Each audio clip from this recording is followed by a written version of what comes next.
Le fait de passer vite sur le terrain, ça a été très bien. Il y a eu de la qualité partout, c'est-à-dire les box black, mais les GNR aussi, les trois quarts, les avants aussi. Mais moi déjà j'ai été formé au FCG, j'ai signé ma première licence au FCG et je suis revenu en tant qu'entraîneur en 2011 avec les moins de 16, puis les Réchelles en 2013 et ensuite les espoirs depuis 2014. Le territoire où je rayonne, en l'occurrence, l'Isère. Donc ça m'arrange aussi. C'est clair ou pas? Donc on a les idées claires, on est déterminés et on prépare ce match convenablement. Je pense que c'est un échelon important parce qu'on joue à peu près avec les mêmes règles que les grands, notamment je pense à la mêlée ou d'autres choses. Et c'est un palier qui est important. Il a été réduit de 4 années d'âge à 3 années d'âge, avec aussi des joueurs qui ont tous à peu près le même âge. Moi je trouve que c'est un palier intéressant. Il a parfois été méprisé, ou il est méprisé, c'est des rues qui est un petit peu maîtrisé parce qu'elle est entre les deux, entre les plus petits et puis les grands. Et pourtant il y a de bons joueurs. Il y a de bons matchs, il y a de bonnes équipes, il y a beaucoup de clubs qui bossent bien. Et il y a plein de jeunes, on parle souvent de la formation française, il y a plein de jeunes qui sont aujourd'hui en top 14 ou en équipe de France même, qu'on a croisés nous durant ces années en espoir et qu'on a découvert ou qu'on a vu évoluer.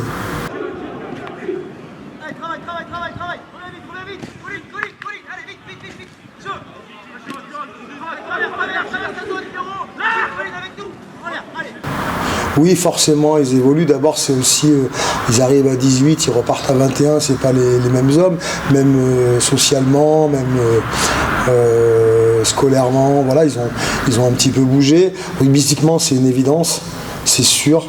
Et nous, justement, la proximité qu'on a avec les pros, c'est qu'on connaît, ils nous donnent les attentes ou les exigences, et on essaie de réduire l'écart pour qu'ils aillent très vite avec eux, ou quand ils y aillent, à l'entraînement ou en compétition, ils soient tout de suite performants.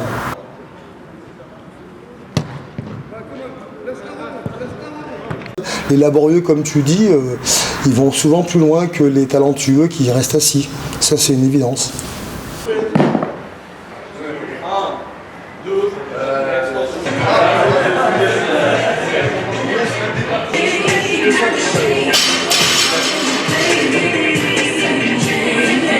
On est un club, oui, beaucoup de clubs font de la formation, mais nous on a la proximité de lieu, la proximité d'avoir travaillé ensemble. Et oui, pour les jeunes, c'est comment dire, c'est une plus-value énorme. On a aussi créé cette année le dispositif des entraînements Gold, qui sont des entraînements pour des garçons hors centre de formation, performants avec les espoirs, qui peuvent un petit peu faire du rugby avec les joueurs non retenus, les veilles de match. Donc ça aussi, c'est que des dispositifs qui valorisent et la formation, et le jeune, et le FCG. Le fait d'avoir une vraie dynamique de groupe et de ne pas être une somme d'individualités qui s'exprime, ça a tout son sens. Ils vivent une histoire de copains, après ils savent très bien que les destins seront différents les uns pour les autres, mais ils ont envie de vivre ces dernières années où ils vont jouer tous les mêmes copains au même âge. C'est un bon groupe, il y a des bonnes potentialités, il y a plein de mélanges de différents profils. On sent quand même qu'il se passe quelque chose, ne serait-ce que autour du rugby. Ils ont créé une assoce, ils font quelques activités, ils se voient souvent. C'est aussi important ça.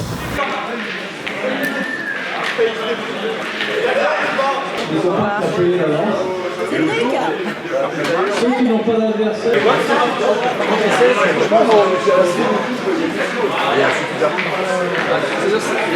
Le rugby, c'est une histoire humaine en fait, une aventure humaine. Donc c'est recroiser les gars et savoir qu'ils vont bien, qu'ils ont construit leur vie, qu'ils sont heureux, quoi, à n'importe quel niveau qu'ils jouent.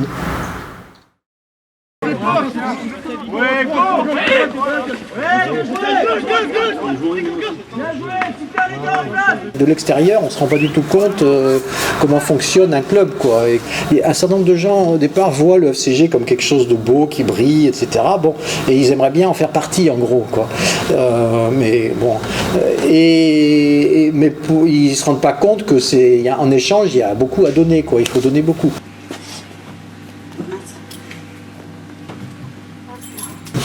Il doit y avoir plusieurs dizaines de personnes qui gravitent autour. Et c'est une grosse machine qui est pas facile à piloter, je pense, parce qu'il y a beaucoup de forces centrifuges en fait. Le club est du point de vue sportif est constitué de différentes équipes qui ont chacune leur vie, qui cultivent leur vie propre, ce qui est normal aussi. Vous partez sur le truc là, le rouge.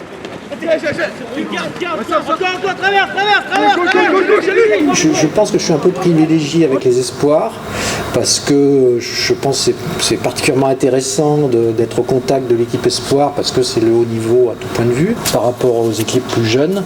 C'est des joueurs qui jouent un jeu assez proche de celui de l'équipe professionnelle et donc il y a une exigence de la part des entraîneurs, du directeur sportif, etc., une exigence de qualité vis-à-vis des joueurs. Et nous, qui sommes autour des joueurs, on doit aussi avoir une exigence dans l'organisation, la qualité, l'excellence de ce qu'on met à leur disposition. Tu aurais dû m'en parler. Mais fait, qu'est-ce que tu crois? Ça t'est sorti. Le J, appelle-moi l'avenir, la lettre ou le J, appelle-moi l'avenir, la lettre ou le J. C'est un championnat vraiment national du point de vue géographique, alors que dans les équipes plus jeunes, c'est plutôt régional, donc les déplacements sont moins loin. Pour nous, les déplacements sont assez loin dans toute la France, selon les compositions des poules. Cette année, par exemple, on va aussi bien à La Rochelle qu'à Bayonne, qu'à Toulouse, qu'à Paris pour le Stade français. Donc c'est assez lourd parce que c'est plus complexe de tout mettre en place.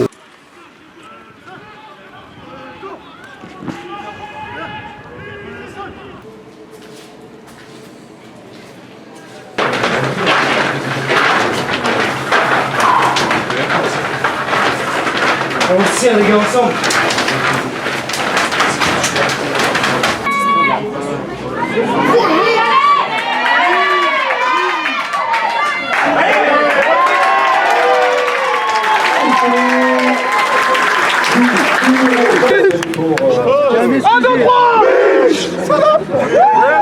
Le rôle du dirigeant d'équipe, c'est de s'occuper du fonctionnement de l'équipe sous tous ses aspects, hormis ce qui est purement sportif, qui relève des entraîneurs. J'aime bien les rapports, ça je l'ai découvert progressivement, j'aime bien les rapports qu'on a avec les joueurs. Donc maintenant ils ont entre 18 et 21 ans, les nôtres avant c'était 21-23, donc ils sont un peu plus jeunes, mais je pense qu'à ce niveau-là, on arrive à avoir des rapports d'adulte à adulte, même s'ils ne sont pas toujours adultes, quoi, c'est de l'adolescence prolongée aussi, mais c'est intéressant, quoi. En place entre 9h et 10h, 10h finale de la Coupe du Monde, 11h, 11h30 les repas et un match à 15h.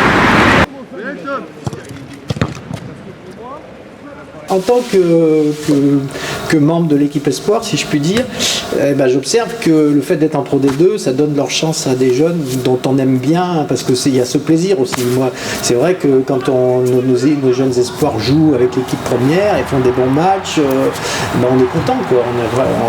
Il y a un rapport personnel, et donc c'est plus actuellement, on est d'une part, on a des très bons joueurs espoirs ces dernières années, enfin surtout, et puis d'autre part, le niveau de Pro D2, je pense, est un peu inférieur au niveau top 14.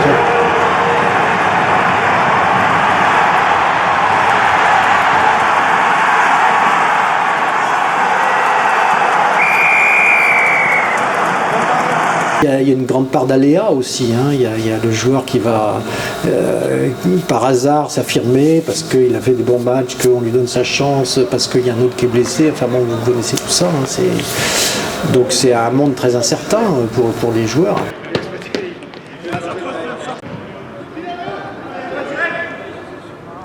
C'est bon. 1, 2, 3 Mich.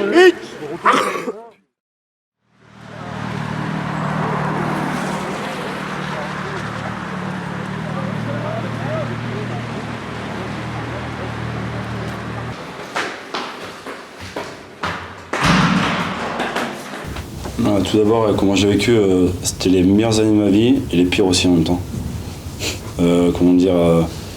J'étais tellement épanoui, j'allais à la muscu tout le temps, je m'entraînais tout le temps avec des potes sur le terrain, parce que du coup t'as 10 mètres 8 terrain.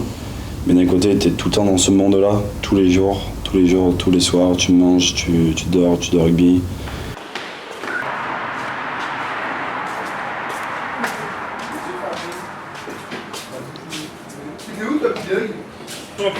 ça brasse encore. La ZUP. Mais vas-y, putain respecté, il te rentre dedans.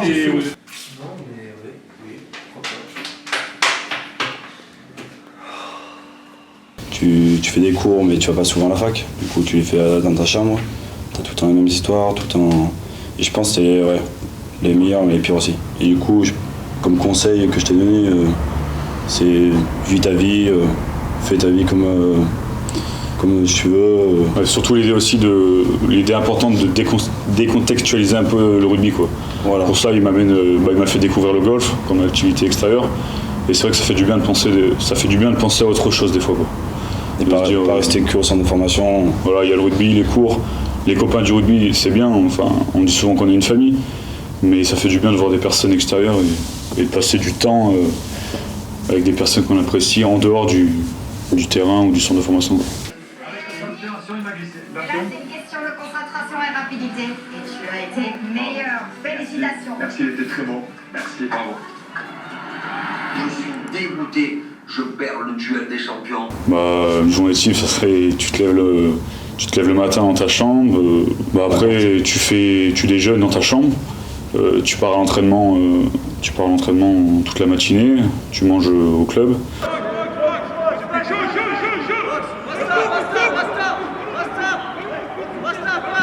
Tu reviens, en général, tu as un petit coup de mou, donc tu essaies de te reposer en début d'après-midi. Et après, il y a les cours. Donc le double projet qui est assez important. Et là, c'est vrai que c'est un peu plus difficile de s'y mettre des fois parce que on n'a pas forcément. On essaye d'avoir la tête à ça, mais des fois, c'est pas toujours facile, quoi. Mais mine de rien, il faut s'accrocher et faire les cours, quoi.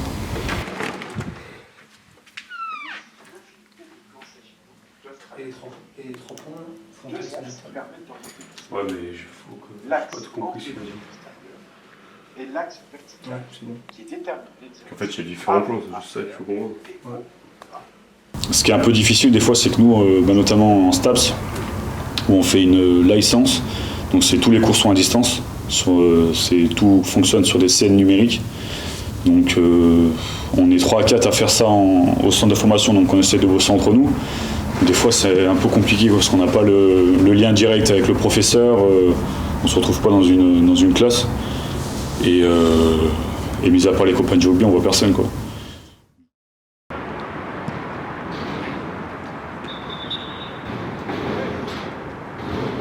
J'ai une énorme chance d'être là déjà, donc je prends vraiment tout ce qu'il y a à apprendre. J'apprends beaucoup avec les anciens joueurs, Lucas, Lilian, j'aime beaucoup, je prends tout ce qu'il y a à apprendre.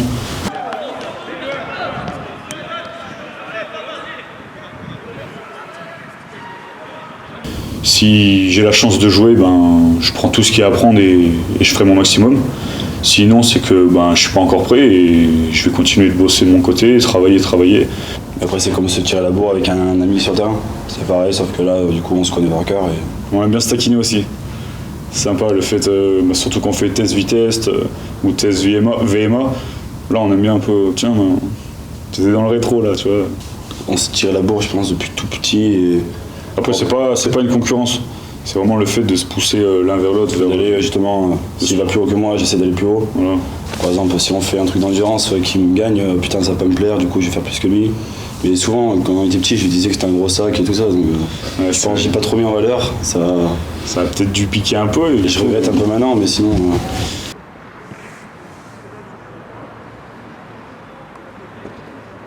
Ouais, bien sûr, rêve de gosse, ouais, tout simplement. Déjà, le fait de s'entraîner, c'était, je dirais, une première étape. Moi, ça m'a fait bizarre parce que je voyais grand frère là-haut, j'avais une seule envie de le rejoindre, quoi. Mais je pense que le premier match, si ça arrive, bien sûr, j'espère, il y aurait quelque chose de particulier, je pense. Très honnêtement, c'est mes meilleures années. Mes années junior, espoir et au centre de formation, c'était au même endroit, sauf qu'on était dans des Algeco. Il y avait 8-16 juniors et on vivait 24/24 ensemble. Alors on allait en cours le matin, pour ceux qui y allaient, et on jouait le week-end ensemble. Et vraiment, c'est les meilleures années parce qu'on était vraiment en vase clos et tout le temps ensemble. Et c'est ce que je dis, on crée des amitiés pour la vie parce qu'on vit des moments forts en dehors du rugby. rugby, on était là dans ces Algeco, tu imagines, de 16 gamins, de 18, de 17 même à 20 ans. Donc c'était extraordinaire et c'était magnifique. Moi je te dis, les années juniors, ça joue, ça gagne, tu réfléchis pas, tu es dans une espèce de bulle, t'es pas vraiment dans la réalité. Très beau match. Bon, je devrais pas le dire, mais je fumais des clopes, je bouffais, je m'entraînais pas vraiment et tout. Et là, j'ai vraiment un vrai changement dans ma tête. J'ai dit, je vais m'y filer. Donc j'arrête de fumer, je me mets au régime et je me mets vraiment à m'entraîner fort. Puis après, ça a payé, quoi. On est bercé dans ça depuis qu'on est petit, du coup non, on n'a pas forcément de pression, mais juste voilà, on a envie de. C'est un peu l'exemple et un peu c'est la marche à suivre, quoi. Mais bon, après voilà, chacun nos choix et moi je suis moi et après voilà, faut prendre la part des choses, dire que voilà, c'est ce que mon père il a fait, moi je suis totalement à part et je prends tout ce qui est du positif.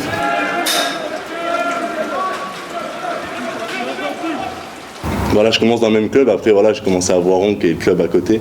Donc j'ai fait toutes mes armes à Voiron, je suis rentré ici en moins de 15, moins de 16 exactement.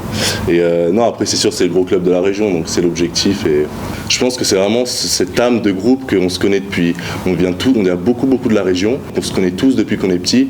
On a fréquenté les mêmes lycées, les mêmes collèges. On s'est retrouvés en moins de 18 quand on fait une superbe saison. Bon, on perd en carton de Colomiers, mais voilà, c'est l'année 2099, on est vraiment soudés. C'est ça, moi, qui me fait rêver et que toute l'équipe, elle fait rêver. Alors c'est sûr que quand on voit les personnes comme Corentin, Ange, tout ça qui passent en pro, on est super contents pour eux, mais nous, on est vraiment là. Et les jeunes, on est vraiment là et on se serre les coudes et c'est ça qui est exceptionnel. Oh, montrez-leur si vous êtes un peu devant, hein. Ah, Magellan, tous avec lui devant. C'est planche sur planche aujourd'hui. Et ils avancent pas d'un mètre. Le 9, il lève le ballon. On monte tous ensemble. Mais c'est vraiment l'amitié entre jeunes qui a fait qu'on se dépassait, on surpassait. Et c'est des amitiés, quand je dis pour la vie, c'est vrai. Eh les gars, soyez méchants un peu. Hein. Soyez agressifs, on joue au rugby. Hein. On va pas se laisser emmerder pendant tout l'après-midi. Hein. Allez, c'est bon, les gars, on va aller. Mais quand tu as envie d'être avec tes enfants, avec tes potes, et ben c'est là où ça fait une différence.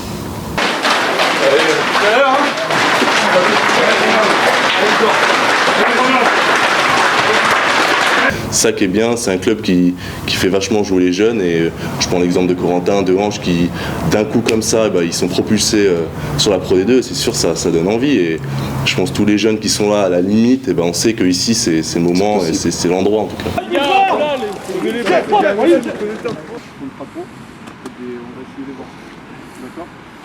D'avoir une formation, c'est ton vivier, donc c'est bien. Puis tu crées une âme, tu vois, ils disent on est là depuis 2001. Imagine si le groupe beaucoup monte et tout, ce que ça va donner, ce qui se passe en junior, ça peut arriver au-dessus aussi. Grenoble, s'ils font confiance aux jeunes et qu'ils créent cette âme de club de rugby, comme à l'époque quand on allait jouer à Toulon ou Bourgoin ou justement à Grenoble, il y avait un style, il y avait une âme au club. Donc si tu peux faire plus sur le long terme, pérenniser un petit peu ça et justement intégrer des jeunes et tout, c'est sûr que ça va gagner, c'est sûr que ça va gagner.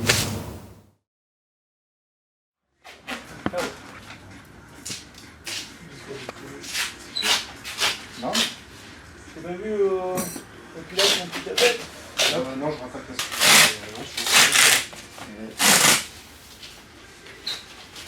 Non. Very good. Et toi, arrivé, toi, il est là. Oui, c'est les village, je t'apprends.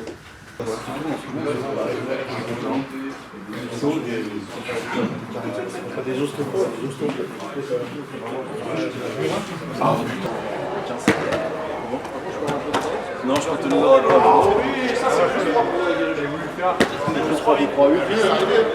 C'est génial, hein. De toute façon c'est un rêve depuis tout petit. Moi dès que j'ai commencé le rugby, je voulais jouer en professionnel et je voulais en faire mon métier en fait, vivre de ça. Et là voilà, je peux entre guillemets vivre mon rêve, hein. Je sais que c'est que le début mais voilà, je joue avec les pros et vraiment c'est un bonheur. Donc je ressens pas vraiment de pression, même avant mon premier match, il y a Laurent Boucher qui m'a dit alors tu stresses pas? Je fais non en fait, j'arrive pas à me rendre compte encore que voilà, je bascule avec le monde professionnel, donc c'est vraiment que du bonheur. En l'air? 1, 2, 3, Balax! Yes! And you? Ouais, non, en fait, c'est tout d'abord l'état d'esprit, c'est chacun sa façon de gérer le match. Donc avec Ange, on a besoin de déconner, on n'a pas besoin de 3 heures avant le match, se mettre dans sa bulle et tout. Non, il y en a qui ont besoin de ça, et on respecte, hein, mais nous, non, si on peut rigoler même 10 minutes avant le match, on le fait, et puis il faut savoir basculer après. Et ça, on a cette faculté à pouvoir basculer, puis voilà.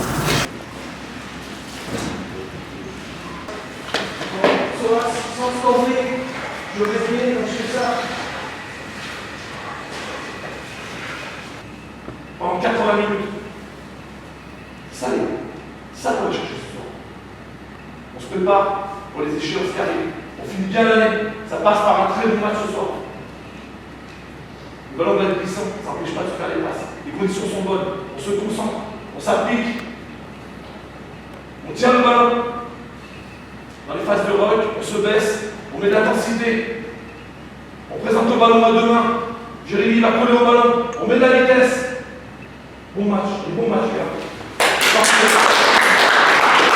Un peu plus d'1 heure avant le coup d'envoi, les gars. 1 heure et 3 minutes avant le coup d'envoi. C'est vrai que ça peut être compliqué.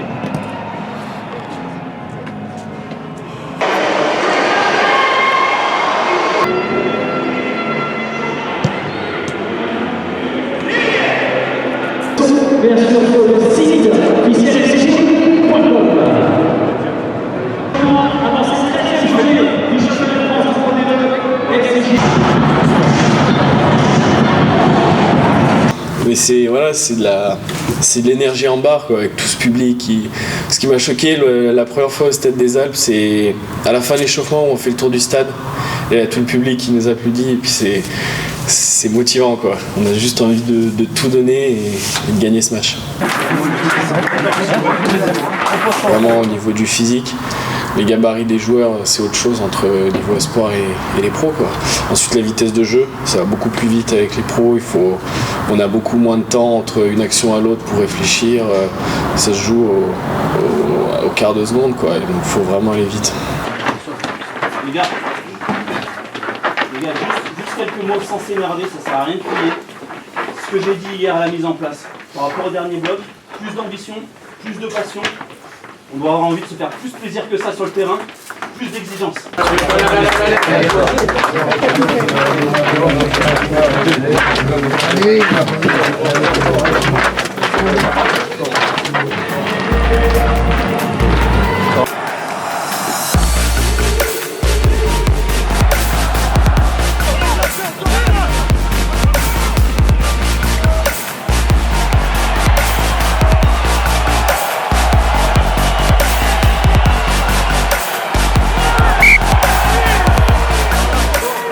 Ouais, je l'appelle, il fait le jeu au pied, et puis voilà, c'est énorme. On avait une petite célébration à faire, et vu que l'arbitre n'a pas accordé l'essai tout de suite, on n'a pas pu la faire. On était un peu dégoûtés, et puis après, quand lui marque son essai, moi j'étais pas sur le terrain, donc c'est dommage, j'en avais préparé un truc au cas où, et au final c'est arrivé, tous les deux remarqué, c'est cool.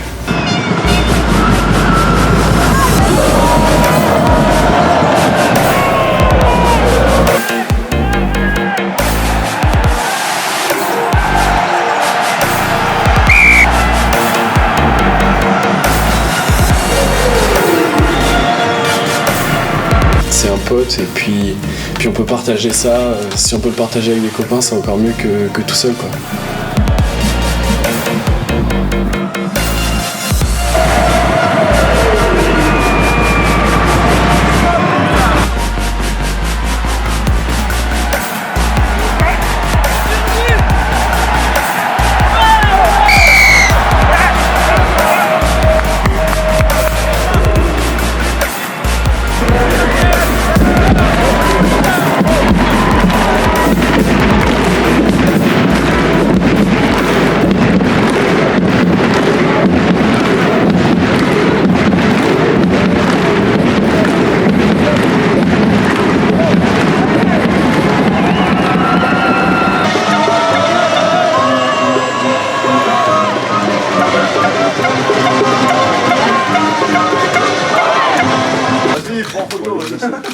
Tout bon? Merci messieurs. Ouais.